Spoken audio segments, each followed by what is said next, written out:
지난 2014년 세월호 참사 당시 구조가 늦어졌던 건 소방과 해경 등 관련 기관들이 주파수가 서로 다른 통신망을 사용하면서 신속한 공동 대응이 안 됐던 게 한 중요한 원인이었는데요.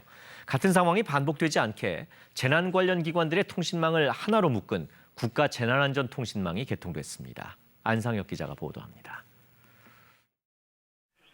대구경찰청 내 112 상황실, 교통체증 신고가 들어오자 재난안전통신망으로 현장 인근 경찰관에게 연락합니다.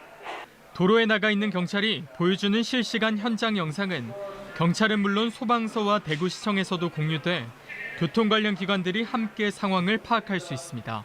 사건 현장을 서로 공유하면서 사건을 처리하여 보다 효율적이고 신속하게 사건을 처리할 수 있는 것이 가장 큰 장점입니다.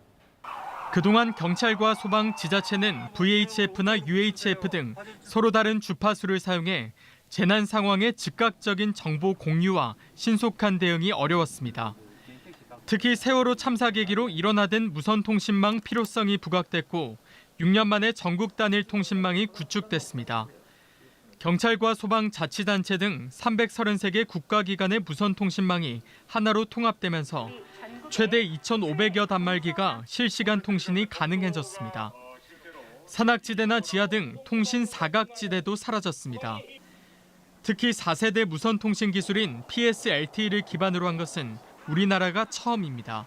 기존 무선통신망에서는 불가능했던 사물인터넷, 인공지능 등 첨단 정보통신 기술을 접목할 수 있어 다양한 재난 환경에서도 수준 높은 재난 대응 서비스를 하는데 단일 재난안전통신망 구축으로 관련 산업 육성과 해외 수출 확대, 고용 창출 등 경제적 산업적 효과가 클 것으로 전망됩니다.